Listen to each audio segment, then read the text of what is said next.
Good morning, explorers. So in this video, I would like to show you the basic functions of the SerenSpecs, how to operate it in a video format, as the single-page document of user guide can be a bit overwhelming for some. It's not that much, so let's get straight into it. So these are the SerenSpecs, neuromodulative device utilizing flicker light stimulation to entrain brainwaves or a myriad of different neurological benefits.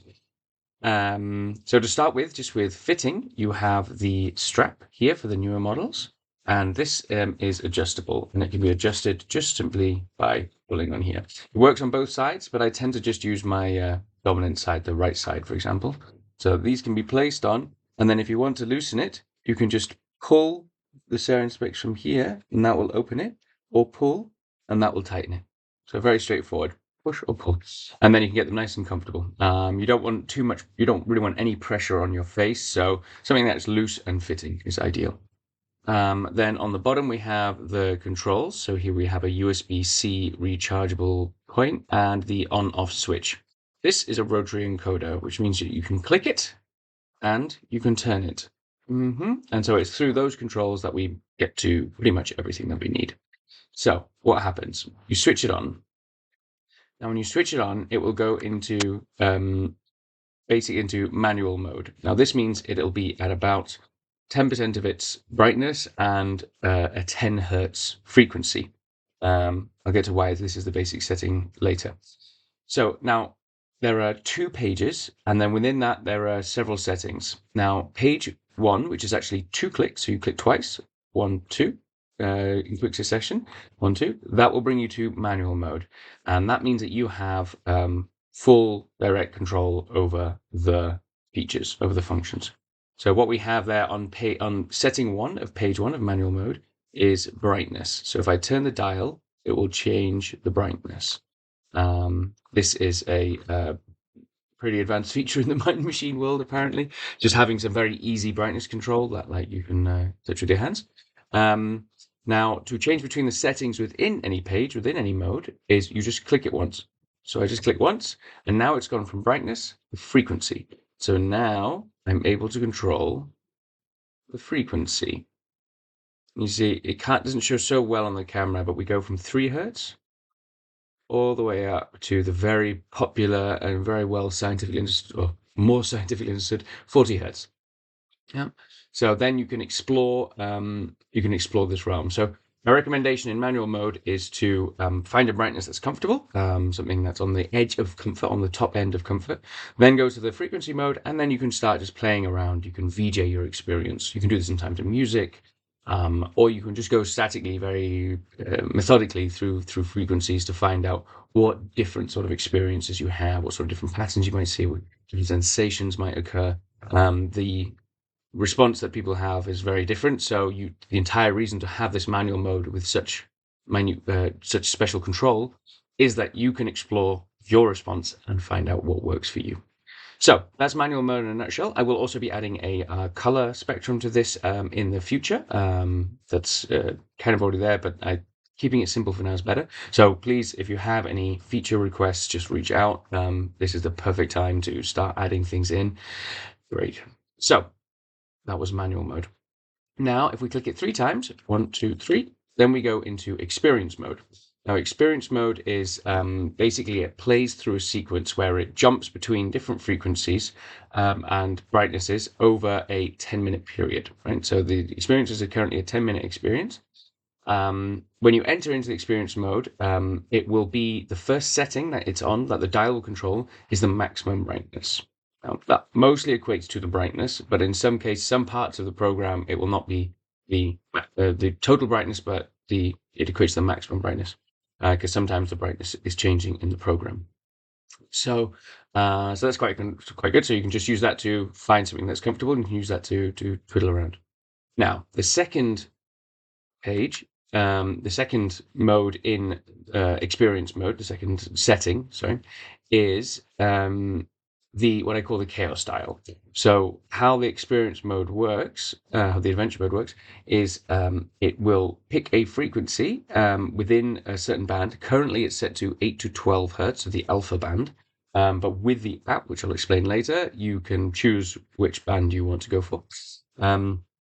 It will pick a frequency and it will transition to that frequency and then hold that frequency. Now, the duration of that transition and the duration of the hold is controlled by this second setting, what I call the chaos knob. And so once you've got a hand of it, like dialing forwards is dialing away from you. Like, it's hard to describe because some people think counterclockwise, you measure clockwise or counterclockwise looking at it from the outside, some people from the inside. So it's not so clear, but dialing it away from you as though you're rolling forwards, as though the wheel was rolling forwards, is turning it down, and turning backwards is turning it up. Now with the chaos knob, what this changes is the rate of change of those moving to different frequencies. So when you dial it all the way down, you basically end up with a 2-second, like a 1-second transition and a 1-second hold. And that means that it changes between the frequencies very quickly. I personally use this. This is my favorite mode because I use these for stimulation purposes. So I use them. I sit in front of the desk, and when I want to re-stimulate, I will put this on, put the brightness on maximum, the chaos mode on maximum, which is the lowest number, and then sit there for 1 to 2 minutes, and that generally does what I need, and I can get back to focusing and concentrating on what I want to be doing. If you're looking for a more relaxed slowing experience, then you can turn it all the way up. Now there's 10 settings, so it will go through 10 notches. From 2 seconds up to 20 seconds. So on the 20 seconds, it will have a 10-second transition and then a 10-second hold. And then it will select the new frequency and then move there. So it depends on what sort of experience you're looking for. Good. Then if you click it again, you'd be in the third setting, which is to select between the 3 color modes. So the 3 color modes are red, white, and color. Okay. So red is the default and the basic. You have the strongest effect curve with just a single light. It also has some benefits, including like not interfering as much with your melatonin release, so it's useful for relaxation and late time. So I like to leave this as the default mode, it's the least intrusive.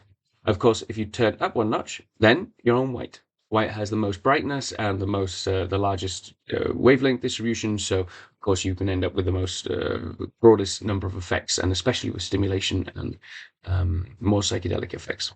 Then we have color mode. Now, at the moment, the color mode is kind of random, which means that as it selects new frequencies, it will also select basically a random color and then move between that. This is very interesting from a psychedelic perspective. Like the effects, the geometries, the patterns, the colors will change quite drastically, especially due to the way that the eyelids filter the light. Red gets through best, blue gets through the worst. But we do have people that have very strong positive responses to having different colors. So that's what that is at the moment. There will be more controls available for the colors later, but at the moment that seems to be more than what's needed for the basic functions of the device. Good. So now I'm going to go back to manual mode, which is 1, 2 clicks. Right? Now, when you go back to manual mode and it was in color mode, it will freeze at the color that it was on. I will update that later. Then what I want to do is I'm going to go to the frequency, and I'm going to lower the frequency all the way down. So that was 2 clicks to go to manual and 1 click to go to the frequency. And that's just so I can show you this next mode, which is 4 clicks. 1, 2, 3, 4. That activates the bilateral stimulation mode. Now, bilateral stimulation has many theoretical benefits. It is believed to be potentially one of the fundamental mechanisms of EMDR therapy. But effectively, one of the arguments for its operation is that through activating each hemisphere in an alternate fashion, you reduce the activity in the amygdala, which is why it's used in therapeutic practices. But I think hypothetically, this also would apply for de-stressing situations. That if you're in a stressful situation, you can utilize this mode. You can add this mode to your other 2 layers. It's something that you add, and then you would still be working in manual or experience mode, but it would then also be doing this bilateral stimulation. And so for relaxation, it can be very helpful in theory. I'm looking forward to seeing what kind of experience people have with this. So that's that in a nutshell. So that's it from the basic controls. Now, if you don't want to switch the device off, but you don't want the lights blinking, what you can do is press and hold, and that will show you a battery indicator. It will flash twice, it pulse twice the battery indicator, which goes from green at maximum battery to red lowest battery. Battery time with the current models should be around about, if you're not using the Wi-Fi mode, then anything up to 20 hours. And if you are using the Wi-Fi mode, 8 hours or so of active use. So you won't need to use it much. So then when it's in this mode, it's now reactivatable. So I can double click and then it will come straight back to where it was. 1, 2, 3, 4. Deactivates the bilateral stimulation. 1, 2, 3, go to the experience mode. Good. Now, if I press and hold, and I keep holding, and eventually after a few seconds, it will pulse purple, and that means it's gone into deep sleep mode. Now, this is one way to switch it off. This feature exists mostly just because sometimes it's a more convenient way to switch it off than to try and find the switch here. Now, if it's in deep sleep mode, you will need to switch it off and then switch it back on again, and then it will reactivate. Yeah. Ideally, as best you can, use the switch for the off, as that is better conserving for the battery. In deep sleep mode, in theory, it still has a small power usage, so if you leave it in deep sleep for a long time, it may drain the battery. Okay. Good. Now, charging. This is another element. So charging, use the USB-C here. It has a charging speed of 200 milliamps, so it needs at least a 500 milliamp charger for this particular model. Now, there is a minor imperfection, let's call it, in how this PCB has been designed, unfortunately. So when you plug it in, firstly, when you plug it in, it will activate. It will switch, whether the switch is off or on, the device will switch on, which is not ideal for everybody, as then it will start blinking. So what you do in that case is then you can press and hold to either put it into low sleep mode, or you can press and hold and put it into deep sleep mode. Now, I recommend to do this. What I recommend to do for the fastest charging experience is that you switch the device on, you plug it in, and then you put it into deep sleep mode. So you press and hold. So it'll show the battery indicator when you start pressing and holding, and then into deep sleep mode. So I would put it in deep sleep mode, leave the device on the switch, and then and have it charging. You can do this in any particular order. It doesn't matter so much. But as long as the switch remains on while it's plugged in and you put it into deep sleep mode, that will provide the fastest charging. That will charge in 2 hours. If you have the switch off, whether it's in deep sleep or not, it can take up to 8 or 9 hours to fully charge. This was a minor electronic mishap, but it's actually much harder to fix up than I thought. Good, so that's charging.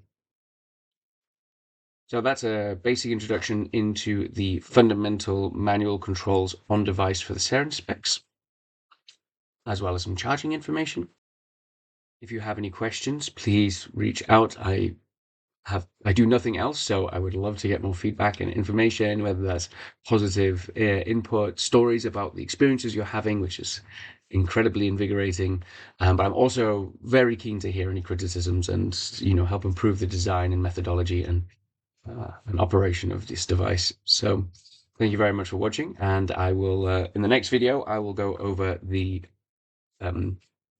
setting up to the Wi-Fi, the app controls, and updating the device to maintain with the most up-to-date app. So look forward to seeing you there.